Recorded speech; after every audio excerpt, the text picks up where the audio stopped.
The episode was about something very personal that happened to me. And at lunch, I got in a van and I rode to SVU, and I was with iced tea and prostitutes on City Street, New York at night.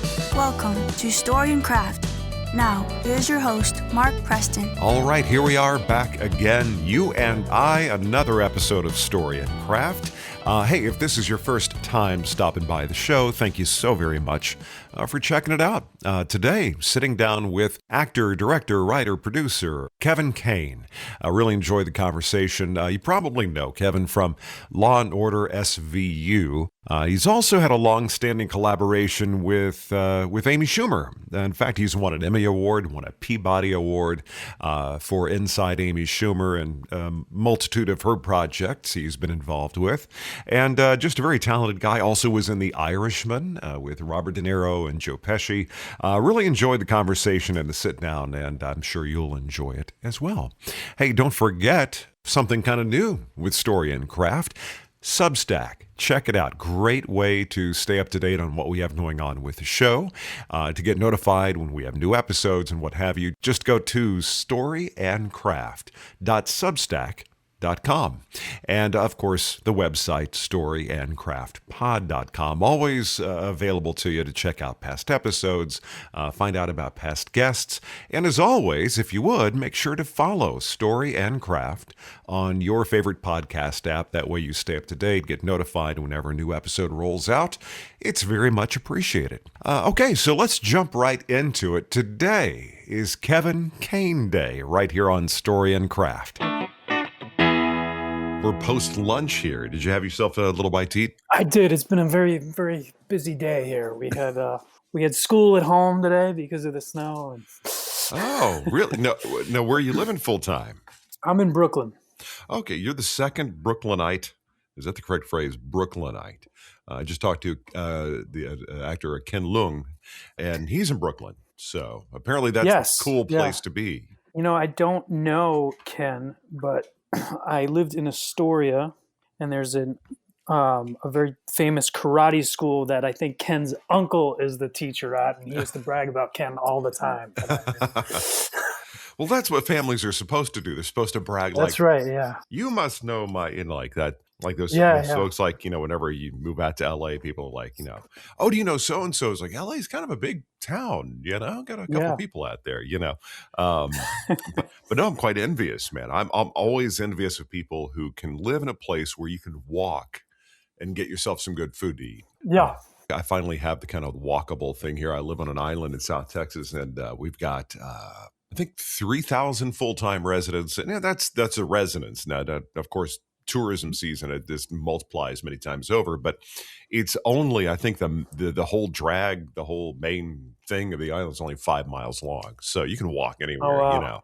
So now that being said, I still take my car most places. I need to get out and do some walking. So now, are you originally from Brooklyn? Are you from the New York area, or did you find your way there? I'm originally from the Philadelphia area, but then in I think probably similar to where you live now. In high school, my father moved us all to Myrtle Beach, South Carolina. And so we were in that seasonal town living for a few years there. Yeah. Oh, so is Myrtle Beach a big vacation destination on the East Coast? Yeah. It's we fluctuated. I think I spent all my summers at the Jersey Shore as a kid, and then in high school we were at Myrtle Beach. So we were always sort of close to the bar beach business most of the time. Yeah, it is something. I don't know if you can see him back here. My old golden retriever. He's like a year and a half old, so he's still got a lot of puppy. But he runs over to the window. Our street is how people get to the beach. And so he just loves watching people, and it's like a whole new crew every time, new dogs to bark at and all kinds of fun stuff. So No. So you're living in South Carolina. That's where you grew up. That's kind of your home base. Are you folks still out that way? No, they both passed. Our whole family sort of originates in South Philadelphia. So I lived in South Carolina for a few years, and I ended up getting a scholarship to college at Coastal Carolina. So it was kind of an interesting. I ended up getting an academic scholarship. Oh, I got a smart kid on with me. I mean, maybe at the time for Coastal Carolina, I think it was a bit of a party school at the time. They've since grown and it's become a thing now. And it just allowed me to kind of experiment a little and take some acting electives and, let me kind of touch base with some professors there that really kind of opened my eyes that like this could be a possibility for what to do with my life. And it was because where I had come from had not, it was very, I always joke, for the job I have now, I have my father's family were a lot of like civil servants or coaches and athletes, and my mother's side were a lot of criminals. So it was, that's prepared you in a very unique way for your current vocation. I used to laugh, like in Philly, like the arts, it felt so weird to tell them that I was kind of going in that direction. But if I really kind of remember them all correctly, it was a very artistic life they lived. They were all in string bands and the Mummers Parade. They were rehearsing choreography for New Year's Day. They were in costumes. What is the Mummers Parade? Because many moons ago, I worked in radio in Dallas. I'm going back to the mid '90s, and there was a song I remember playing called the Mummers Dance. And I was curious, what is that?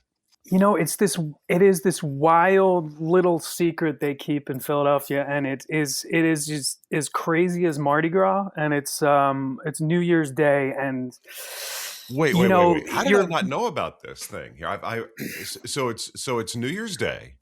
And it's New Year's Day, and basically what happens on New Year's Day, it's all of these clubs that are these kind of neighborhood clubs work on a theme, and they rehearse all year. And there's different divisions. Some divisions, like the bands, all play instruments. Some of them are just costumes and choreography, and they basically compete against each other in front of the judges down in Center City, Philadelphia, and it's intense. It's wild. It's like, it's so huge. And it becomes such a wild kind of parade. Everybody has an open house. Everybody has a bar and hot food in their living room. You can walk into anyone's house and hang out. And, that does remind me. I did live in New Orleans for like 20 plus years, and it reminds me of the Mardi Gras cruise down there. They're clubs basically. Yeah. And I'll tell you, what's really connected is, these bands they spend all day going up Broad Street, or it's Market Street now. And they would come back down into their neighborhood, like South Philly, and like open their private clubs that they've been working at. You can't get in all year. And they're really just a bar, and they open it up to the neighborhood, and they have a party on the corner of where their club is. And most of them will hire New Orleans bands to play for the rest of the night, because they've been playing music all day. Now they're taking the night off and partying with, and so they would have a lot of Mardi Gras bands come up and play. That's a big thing. There are all these, for weddings and big corporate events and stuff.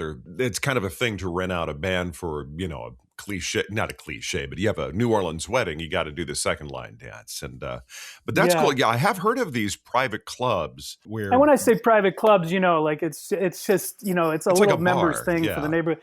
Right. The whole family's involved in getting the whole club ready for New Year's Day all year long. They rehearse. Now you've cleared up a mystery I could have very easily Googled many years ago, but I just remember the song came out, Mummers Dance. I was like, what's a Mummers Dance? It's funny. When we were doing the second season of Life in Beth, we got to shoot in Preservation Hall, and we put Ben Jaffe in the show, and Ben Jaffe, whose parents founded Preservation Hall, were from Philadelphia. And he grew up in New Orleans, and he's so entrenched in the New Orleans scene. And I would have these conversations with him. I'm like, there's such a weird connection I keep feeling. This is before I knew his parents were from Philadelphia. And then when I knew that, I said, "Oh wow, that was something they must have been always gravitating around." Preservation Hall, that's right there in the that's kind of one of the main arteries of the cultural scene down in New Orleans. So that's very Yeah, cool. yeah. Now, going back to when you were in school in Carolina, when you were there, what was the initial acting bug caught there, or were through the elective process, or was it after? Yeah, I think I've always had I had this weird fascination with it prior to me being able to acknowledge that it was something I could do for a living, or that it was something that I would be a part of. It was just a kind of a fascination and interest of my mother found this trick when I think it was like in the 4th grade.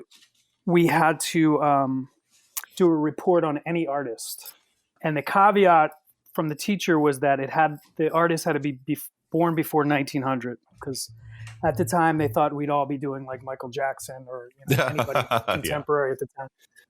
And so my mother learned that Jimmy Cagney was born in 1899. She knew this fact. And so I did the report on Jimmy Cagney, and as just this young kid started watching all these movies from the 1930s and 1940s.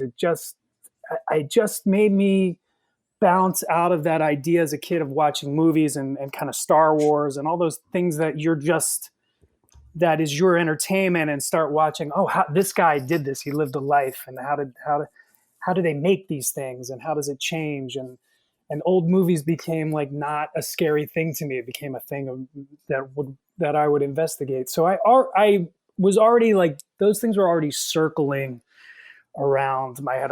I knew actors, I knew directors, I knew things like that. But I think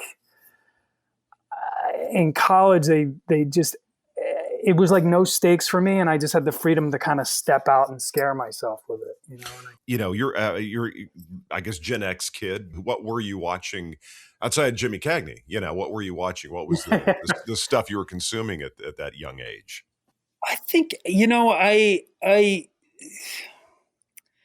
was really just the 80s were these. I found like the typical, like the Star Wars, the Indiana Jones series. Those things were just kind of event type of pictures. But I think through that, and I guess the family from Philadelphia cliche, you'd find a movie like Rocky and you'd notice it was smaller and it was different. And I think through my older cousins, I'd find these movies from the 70s. So I was really kind of digging at film. I feel like I was watching Hal Ashby in high school, wondering what was going on here. Like this kind of secret that I had. It was like diving for like deep bands or something like you would do. Well, no, it's really interesting you mentioned that. You had your cousins who watched stuff in the 70s. See, I've always thought, I was born in 73. I always felt like I was starting to be on the younger back end, because all the Brat Pack and all that were always a few years ahead. So, the older Gen X remember the 70s, or that was part of their ecosystem musically, movies. All that was definitely in the 80s. The 70s were just like, that was my older cousins, just like you, like music it was a great time to grow up. Whenever I discuss it with my kids, I'm like, I remember when I worked in radio, one of my first years on, I was 90, I think. And we still had we had Michael Jackson, we had New Kids on the Block, and Aerosmith, and like Two Live Crew and all that. I mean, the music was all just kind of mishmash. We had all the best stuff that was just kind of rolling, and here you are working with Ice-T, so that's yeah. I tell them all the time. I used to have that body count that was like a little secret contraband cassette we'd all sneak to pass off. Oh yeah, wasn't that right about the time they started putting those warnings on the cassette? Exactly. Yeah, the cassettes. Yeah, and that's one thing I hope they never bring back, cassettes, because they talk about bring back vinyl. That makes total sense. Bringing back vinyl. Yeah. There's no reason to ever bring cassettes back. There's just not. Maybe an 8-track. You never know. They were better quality, but no, the whole tape thing was just. but the cassettes. The world doesn't have time to rewind anymore. Yeah. Yeah. So you started, this thing was firing up for you. Would you say you kind of caught the bug when you were young? Was you like the Jimmy Cagney thing? Was that just sort of something that just kind of held on? I think I was around a lot of, I grew up in the bar business. We were kind of Irish cliches, like I'd watch. My uncle was an Irish singer and a comedian, and I'd watch these people entertain from afar. Well, a bar is a stage, but I was it was, and there was a stage there, yeah. An actual stage. I think, yeah, but it's weird. Philly can be a very throwback place. Even my grandmother and all her relatives, they'd have their song they'd sing with the piano player at the bar even when I was a little kid. Everyone had their chance to get up and entertain, and I was just a crippling shy kid. Like I didn't want any attention. I did not. My brother's 4 years younger than me. If like we were in the mall and I wanted to ask directions, I'd make him go up and ask somebody. Like that's how like how much I'd want to avoid attention all the time. So I think in college it was more of like it was just touching a fear mostly, and trying to satisfy an interest. And then I found good results with it, and I got really encouraged to do it. And the second I graduated, I moved to New York. I think it's part of the ecosystem of people who do this thing that being shy is probably the norm. It seems like when you were younger, being shy and not trying to draw attention. Either that or somebody is on the opposite end of the scale, very gregarious. Yeah. So the New York thing, was it what made you choose that as opposed to going to LA? I think I using that like Jimmy Cagney, like I kind of parlayed into studying all these other actors and the 50s and the Actors Studio and all this stuff. And I started realizing like a lot of the actors that I most admire sort of were New York based and theater based. And I wanted to do theater. And so it kind of made the decision for me. Who was like on your Mount Rushmore? Who like you mentioned like 50s actors, or who are the ones you looked at and you're like, yeah, that guy's cracked the code. I need to keep an eye on him or her. I mean, I could kind of do it by decade, like, cause I have so many that I kind of appreciate, but I've always been like a Daniel Day-Lewis or a Sean Penn or,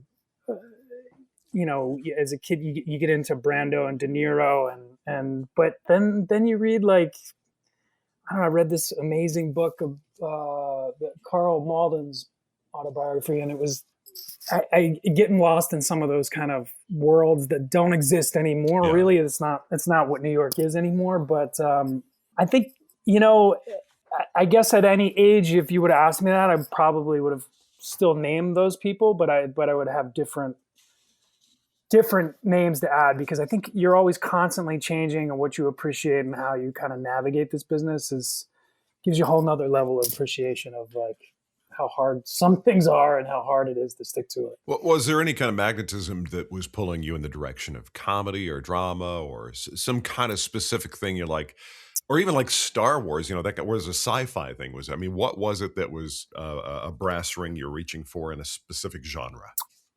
I didn't really. I really kind of wanted to just. I don't think I ever thought of pursuing comedy, but I think like a lot of things for me, it was like in retrospect, I was like, I knew way too much about comedy to say I wasn't interested in it. I knew so many comedians, and I knew so many comedic performances and directors, and so I really did come here as a blank slate, but I think I always had in mind those kind of big swing roles of actors that were versatile, that could do everything, because we grew up in the era of back when Saturday Night Live, you had like Billy Crystal, you had Eddie Murphy, you had that was kind of the golden era of comedy. You had Sam Kinison and all that kind of stuff, but you had people that were all like Robin Williams, who's also doing the dramatic thing, so maybe that it was incredible. And I I always kind of had this idea of that there wasn't a road to go down to like identify yourself as one thing or the other, and it kind of organically worked out that way for me. I don't know. All of a sudden I found myself in the middle of all this comedy and working on this comedy our training was the same. It was the same kind of work. Sometimes in comedy, you just kind of have to inject a little steroids into the steaks, but it just made me just kind of approach the work the same way. Your family, your folks, how were they perceiving this thing? Okay, the kid's off to New York. He's doing this. Was it well received, or was it like, what the heck are you doing? I have to say, my father, he didn't get it, but what was important to him is that I just took a huge swing for whatever I really wanted. That's all was really important for him. He could get other people jobs. He could help them out. He just looked at me and he says, I don't know how to help you in this. Mm-hmm. And that was the only thing that really kind of stumped him about the whole thing, is like, this is a whole world I can't even give you advice on. And my mother, I think she was like just really begging it that it was a phase that was going to pass. just out of her security issue of like, she just wanted me to be okay and be able to take care of myself. And she didn't really understand. Like, I think it was confusing for a lot of people because of how shy I was. Like, they thought I was the last person in the world to go swing after a field that could get you a lot of attention. And I think there was always this one moment where my mother was watching some kind of interview. It might have been The View or one of those interview shows, and Gabriel Byrne was a guest on the show. And him being an Irish actor gave him more weight with my parents. And he says acting is a shy man's revenge. And that was the only time my mother just had this aha moment of like, I get it. I've never heard that phrase before. That is awesome. Yeah. So what kind of studying were you doing? Were you in New York? Was there any kind of specific school or path or theory or something that you just locked onto? Yeah, I was working a little bit. Like, I would book a couple of jobs, and but I felt like I needed something to ground myself and keep me active more. And I had a few people I had worked with that worked with Bill Esper. So I went to the William Esper Studio, which is a Meisner based training program, and it's a studio that's been there for, I think, since maybe the late 60s, early 70s. But Bill was like one of the first teachers that Sanford Meisner trained. When you started in that studio, who was kind of in your, not class, but who were your who's kind of in there with you? Well, I'll tell you, because it's very, it's kind of an old school kind of thing too. Like New York, these studios where the training is just very hyper focused, and you learn, a specific technique, and you become a master of that technique. It's, I think now is more of younger people are more kind of curated from grad schools and things like that. But this was really, I think the coolest thing about it was I basically went to grad school, like, in a way of like, I could bartend and then hand Bill like a wad of cash in his hand and pay him every month for a couple $100. And I got some of the best training, like some of the greatest actors in the world have trained with Bill.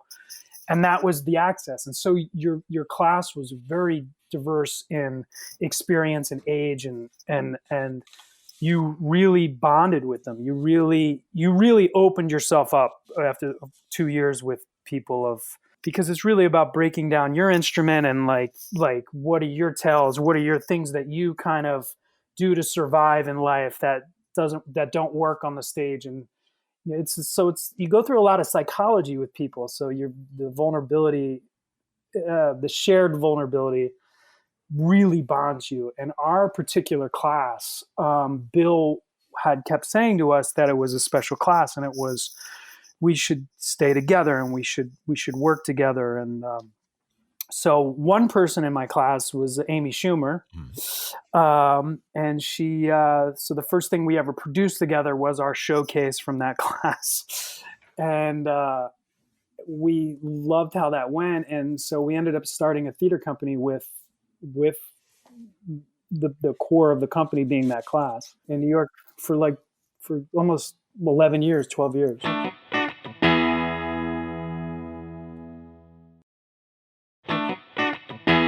Did you find yourself on a path of like, okay, I want to be an actor or a director or a producer or writer? What was the thing that was pulling on you the most? I was just an actor. But I think what happened was there was an acknowledgement of this shift going on in the industry and even in theater of where people they were calling their actors from. And we felt like a little bit like we were kind of the mutts. We weren't the pedigrees out there, you know. So it was more in a sense of, okay, we will make our own stuff and make our own waves and make our own kind of attention to kind of beget the things that we're thinking about, like of doing. And so it was in the doing of that, of us kind of raising each other up and taking care of each other, trying to showcase each other, that we were just kind of forced to apply those kind of situations. Like, we're going to learn directing on the fly. We're going to learn producing on the fly. And it was really trial and error. So really making your own stuff, everybody thinks like now that's what everybody's doing. You know, you can get out there with you can get out there with your phone and start creating stuff. Back then, that was kind of a novel idea, you know, to just be creative. Yeah. You're kind of at the precipice of that. But being in New York, I've talked to a number of people. The Dick Wolf ecosystem, you know, is sort of like, if you're a young actor, you're in New York, you're going to be on one of his shows, you know, that kind of a thing. Right. When did you come on board with Law and Order SVU? Well, you know, I got sort of in the Dick Wolf universe. I just told this story the other night because Law and Order had their big anniversary. I just sort of got off a bus and wasn't here that long and met an agent through a friend and got an audition for Law and Order, and I booked the job before I really had training or knew what I was doing. And really? Okay. Like my first on-set experience was with Jerry Orbach and oh, really? And Jesse Martin, and it was, you know, I was just this young scared kid, and Jerry Orbach was kind of getting me through the day and just said, "Look, kid, you're going to be great. Don't worry about it." You know, and it was just that's awesome. Something that really kind of was overwhelming thinking about it. Their 25th anniversary or 25th season anniversary party. But I would book that here and there, and then right when I graduated from Esper, I had booked a guest lead on SVU. I think like maybe 8-9 years after that, I was booked again as a guest star in an episode that Mariska was directing. And I got to bond with Mariska. I was holding the DA hostage in a bar. That was the episode. So it was very, very focused, and it was a lot to carry. But I kind of think Mariska, you know, kind of kicked my name around when this role now, when Terry Bruno became available, and it was just like the right fit, and it just felt great. Yeah, every time I hear her name, I think of the Love Guru with where her name was a prayer, you know, or like not a prayer, but a greeting or whatever. Big Mike Myers fan. But haven't you done some stuff with Bill Hader? Haven't y'all connected as well? Or well, so from our theater company, we used to do this comedy fundraiser because Amy Schumer was starting to do well on stand-up, and we could get these comedians, and we knew how to throw a big party, and Amy sort of bluffed her way into a beer sponsorship. And so, in fact, we had like 30 packs of beer being delivered before we had a show, so we had to come up with a show on the fly. So, you know, bonding like that with Amy was how her and I started to really work together. And when she had an opportunity to do a show, we had just started doing sketches on stage with, you know, like more of a party atmosphere. And so I think Comedy Central originally wanted her to do a talk show after one of her roasts, and she just didn't want it to be a talk show host. She's like, I'm an actor. And so she pitched this sketch comedy show. So she pulled me on to that show and wanted me in there with that show. And we worked on Inside Amy Schumer. when I, was giving notes and helping out with the Trainwreck script, and she had told Judd that I should be on set, and I got to meet Judd, and then Judd and I hit it off, and I was on. Oh yes, I'm a big Judd fan. Have you gotten his? Oh yeah. Look how thick that book is. I've got the new comedy nerd book. Little unintended plug there, but I've got a comedy crush on Judd. I will say that. So. Oh yeah, I'm about to get into the Mel Brooks one tonight, so I can't wait to see that one. But so I was on Trainwreck every day. It was sort of a weekly thing. I'm like, do you want me to come back Monday? He's like, yeah. And then he'd give me and Amy's sister he'd give us assignments to write like alt jokes because he likes to have a million jokes rapid fire in every scene. Yeah. He kind of he directs with like a god mic sometimes, like in the scenes after they get the scene, then he's just throwing out jokes. Did he direct Trainwreck or did he produce it? He directed Trainwreck. If I'm not mistaken, Trainwreck was a big deal for him because it was the first feature that he didn't write. Oh, really? Okay. He was very much in the process of like mentoring Amy through the writing of it, but it was Amy's script. So, but I have to say, I kind of came from this like stage shows with like $20 all you can drink. to like Inside Amy Schumer, on a very small budget. Well, what was the timeline of this? Like, was it like a matter of a year or two, or how fast did that happen? I think Amy and I were doing those shows on stage like 2009. Inside Amy Schumer was 2012, and then Trainwreck was 2014. It was like wow, like 5 years is nothing, man. That goes by just like that. Yeah. But it's that kind of like complex of like, dude, am I supposed to be here? Are they going to like throw me out of here? Like, what am I doing here? And you're like on a studio comedy movie with Judd Apatow, and he's literally willing to take any idea and like listen to you and just kind of teach you. And it's just, he's such a beautiful human being in that way that he just he focuses on the positive, and he just keeps a lot of love around him during the making of everything. That it was kind of an eye-opening experience to be around. Yeah, I've heard him. I think it was not outtakes, but bits from I think it was Anchorman or something, where he'll throw out like you said, Bill Hader will throw out lines. Did he do that? Did he do that with y'all, where he's throwing out just to kind of see how it would sound coming out? There was I mean, it was so fun to, tomorrow it's John Cena. So now you're going to write all these kind of crazy things that John Cena would say. Or sometimes depending on who was in town and like the ability to do it, like he was trying to throw together this crazy intervention scene that wasn't really in the original script.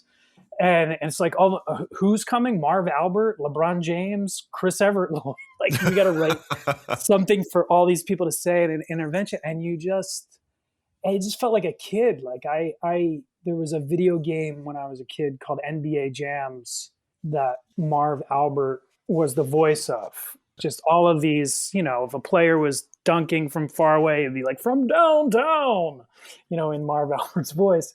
And so, there you're just giving like lines for Marv to feed Marv Albert to see if I can get LeBron to laugh, because he knew what was happening, and it was, and I was like, is this real life? Like, I can't believe this just came together on a Tuesday on a random, and it's just like one of those kind of fun things on a movie set where it can be so much hard work, but that movie in retrospect just felt like play every day. Fast forward to, Law and Order. One thing I'm curious about is if you're on Law and Order and you're walking down the street, people know you're on the show. How do the New York cops relate to y'all? Do they watch the show? Is that kind of like, are they plugged in? Do they think it's cool, or like, you don't know what it's really like? No, the opposite. I think they're very into it. They're very appreciative. I've never met one that wasn't excited about it, and I've been around some cops that are thankful that they're portrayed in a light that they care, that they, so I think Dick Wolf does a good job of presenting that side, that I think that they feel like can be missing a lot. As far as the drama-based stuff, like, one thing I still have not seen is the Irishman.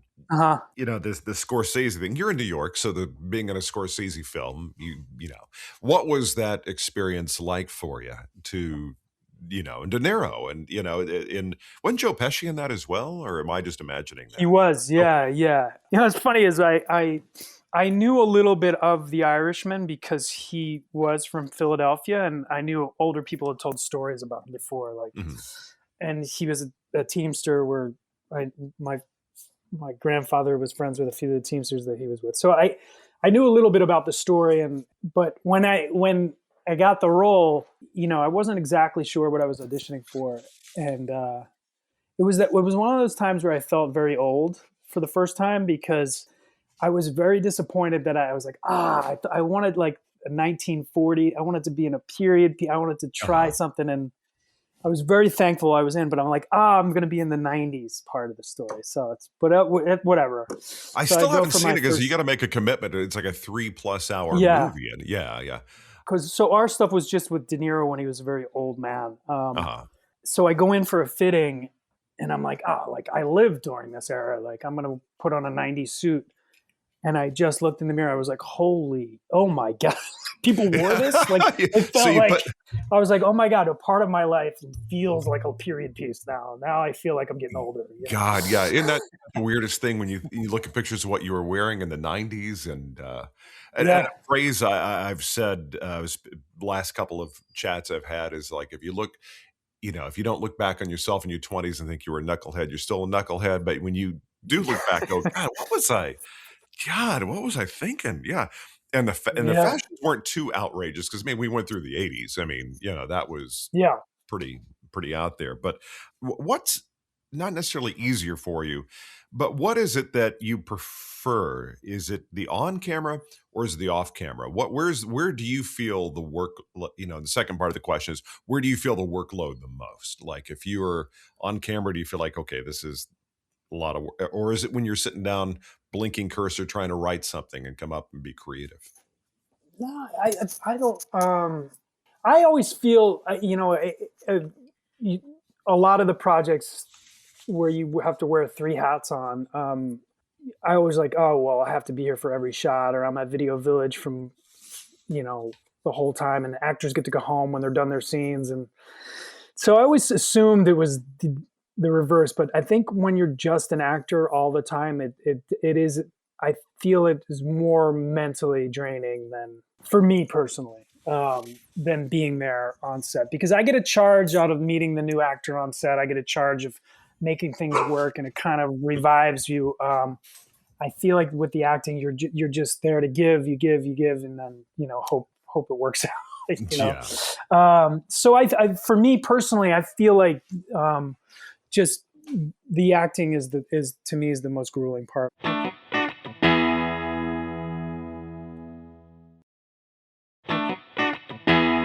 As we kind of wrap up, one of the things I love doing is something I call my 7 questions. Do this with everybody, just a little extra fun, a little extra get to know you. And I always like talking food at least one time during our show. And I'm curious, as a Philly guy, what is your favorite comfort food? If you, great day, crummy day, either way, it's just like it just lands for you. I think that's influenced by a lot of my friends, especially my friends' mothers. I would have to say Italian. That's my Italian is the comfort food for me. Anything in particular? I mean, like, there's nothing like just a great sauce and a bowl of pasta after, like, Friday night, I was chasing a guy for about 4 different setups in 10-degree weather. And nothing feels better than that when you're done. I think you having the real deal Italian food is, I'm quite envious. Now, next question is, now, if you're going to, for a few hours, sit down, have a cup of coffee or 2 or 3 with 3 people, living or not, who would those 3 people be you would like to be sitting at the table with for a few hours, having a conversation and talking story? Living or not? That's a tough one. I would say Amy Schumer and I have a great great time together, and we kind of use each other to kind of touch base into reality. So that she's always a good anchor for me. And then the other, I think, there's this bar that everyone's trying to save in New York right now. It's called Jimmy's Corner. And the owner who had passed during COVID, his name was Jimmy Glenn, and he is a kind of boxing cut man, manager legend. He's sort of a Harlem legend. He's a guy who had like Miles Davis as his best man at his wedding. Really? He's just this kind of colorful, wonderful life, and he was just always full of mesmerizing stories. And I think a lot of the stuff Amy and I worked on, we kind of dreamed up in that bar. So I think that would be a fun threesome. Anybody else you'd like to add into that mix? I just love being around funny, like somebody like Colin Quinn is somebody that is just a joy to be around. And I don't know, Judd is just, I found myself interested in so many of the things he was interested in, and we kind of bonded in that way. That would just be a fun table. Yeah, I'd love to be at that table next to y'all, just kind of eavesdropping in on what y'all got going on. Going back to when you were a kid, who was your very first celebrity crush? Celebrity, you mean like an admiration? Oh, it could be an admiration or someone who you like. Or you mean like a female crush that I had was a female crush, TV, film, My brother used to watch this show, Charles in Charge. Oh yeah, I had a crush on this girl, Nicole Eggert. Didn't Nicole Eggert? Didn't she end up doing a Baywatch? Or am I imagining that? Something? Yes, I think so. Yeah. And I ended up in an acting class with her in LA when I was in LA for a little period, and I took this acting class, and we did a scene together, and that was very surreal. But I kept that buried deep down. Yeah.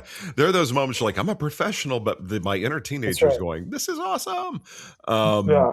Now, if you were to live on an exotic island, you got to be there for an entire year, somewhere you want to be. It's not rough living. You're not there with Wilson the volleyball or anything. But there's no streaming. So if you want to watch them, you only get one movie to watch all year long. You got a DVD you can bring with you, and you also have an album you can listen to over and over. So it's one DVD or one CD, or I'll even say like a box set. But that's all you can bring. What are you taking to the island with you? Ooh, one DVD. These are always my hardest questions because I could do one per decade. But I think I'll have to stay on the Jimmy Cagney theme, and I think I'd have to say Angels with Dirty Faces. Do you know that movie? I'm not familiar with it, but I'd love hearing about. This is how I find out about things I need to go check out. Is when I talk with folks who are like, they mention something I haven't seen before, and I'm like, I'm going to go check that out now. There's something about this movie to me, that the device of the ending of this movie, where it's Pat O'Brien is his best friend growing up, and they're getting in trouble as kids, and they go in two different directions. So Jimmy Cagney, of course, becomes the crime boss, and Pat O'Brien becomes the priest. And Pat O'Brien's in charge of these kids, and these kids are worshiping Jimmy Cagney, and he's going to the electric chair, and Pat O'Brien has a meeting with him and says, please, can you just not go out a hero for these kids? I'll never get them back. They'll worship you forever. And he gets into a fight, and he sends his best friend away. And then the march to the electric chair, he starts to break. And you have to decide whether he's doing it for his friend or he's really going through it. And the movie doesn't tell you, and it just makes you choose what you want. And I always am fascinated by the end of that movie. Yeah, there's something about that era. In fact, I was watching something. I was looking. Don't even know how I stumbled across it. It was on YouTube. Is Margot Robbie I guess she bartended in Australia, and she was talking about her making a few of her favorite drinks, and she was talking about how she loved watching movies back. They just shot them differently because the way they could set up camera shots, and the wide, and when they went in for a tight. Movies are just made different. And she said, the way the costuming, and it was just a different And I was like, I never really thought about that. And, the way they did close-ups were just these, it was just different, So there's something special about that era, which is kind of fun to rediscover it, And so like, I love hearing about these movies because now I got to go see if Turner Classic Movies has this now. So I got to go do Yeah. some rummaging. Now, next question. If you were to say, okay, today is a perfect day, what are the component parts for you?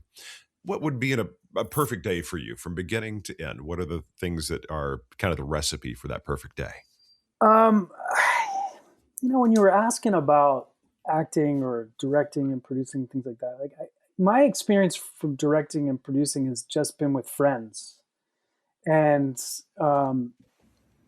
when we would do Inside Amy Schumer, we would be able to get all these friends on. We would be able to get these actors that we wanted to work with on, and it was that kind of thing. So I think a creative day for me where we can kind of explore and I had this day like on my first season on SVU as this character where in the morning I was shooting a scene with Amy Schumer and Cola Scola, and the episode was about something very personal that happened to me that we were able to put out there. And at lunch, I got in a van and I rode to SVU, and I was with iced tea and prostitutes on a city street in New York at night. And I couldn't imagine of a more polar opposite day or a more perfect day. It was just all the elements of everything happening to me coming together. But I think there's Sounds no like a very higher full feeling. day. Like It was a very full day, but it's a very fun day. Do you But ever pinch yourself and go, I get to do this? This is my gig? Yeah, all the time. Yeah. And I think for me, it was like whether we were doing it in a small theater for just to challenge ourselves or there where there's a lot at stake, you're responsible for a lot. Like, I think just watching other people shine or being able to come together and get something to elevate is just a high that I chase all the time. That is very cool. That is very cool. I'm envious right now. Now, last couple questions I got. One of them is, if you weren't doing this, if somebody said, "Yeah, Kevin, the whole acting thing, it is not possible for you anymore," what would be the next thing you'd be like, "This is what I want to do. This is what brings me joy"? Well, I had this question before. This was a big Bill Esper question, and he would make everybody in the class close their eyes and try to think in detail about what it is. Whenever they came up with something very specific, he invited them to use the door because this business will make you quit. So I don't have an answer to that.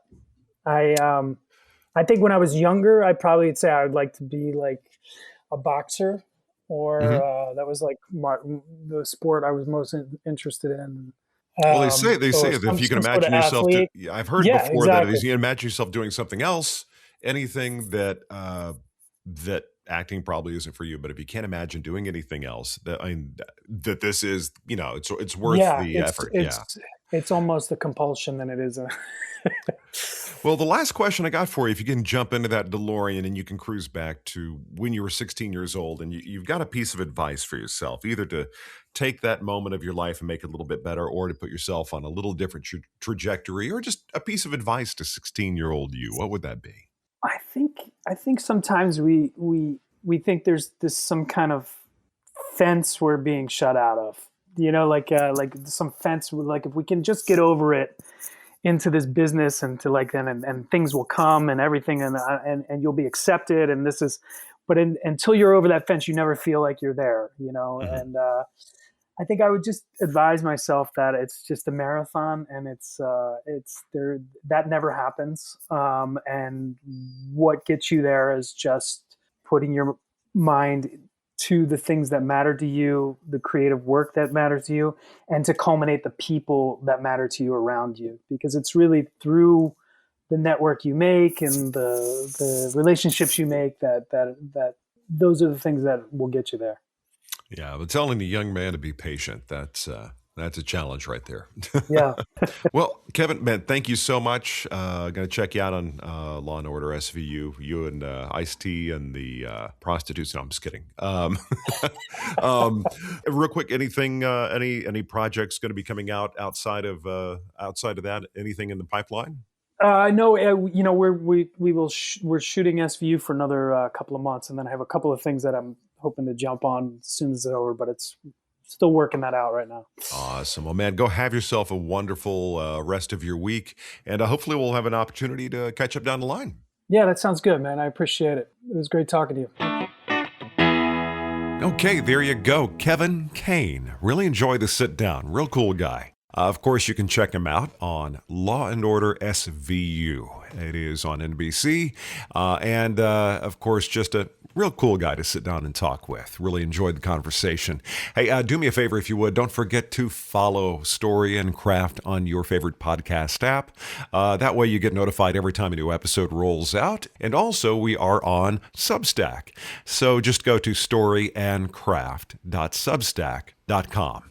That way you get notified with an email every time a new episode rolls out, or if we got some kind of fun mischief going on. It's a cool way to stay up to date. Also, the website, storyandcraftpod.com, all information you could possibly want to know about this show, past guests, past episodes, it's all up there for you. But I'm going to jump on out of here. Time for me to grab a bite to eat and for you to go enjoy the rest of your day. And as always, thank you so much for making what I got going on here part of whatever you've got going on. It is more appreciated than you know. And I look forward to connecting with you next week for another episode of Story and Craft. We'll talk to you next time. That's it for this episode of Story and Craft. Join Mark next week for more conversation right here on Story and Craft. Story and Craft is a presentation of Mark Preston Productions, LLC. Executive producer is Mark Preston. Associate producer is Zachary Holden. Please rate and review Story and Craft on Apple Podcasts. Don't forget to subscribe to the show on Apple Podcasts, Spotify, or your favorite podcast app. You can subscribe to show updates and stay in the know. Just head to storyandcraftpod.com and sign up for the newsletter. I'm Emma Dillon. See you next time, and remember, keep telling your story. Come on.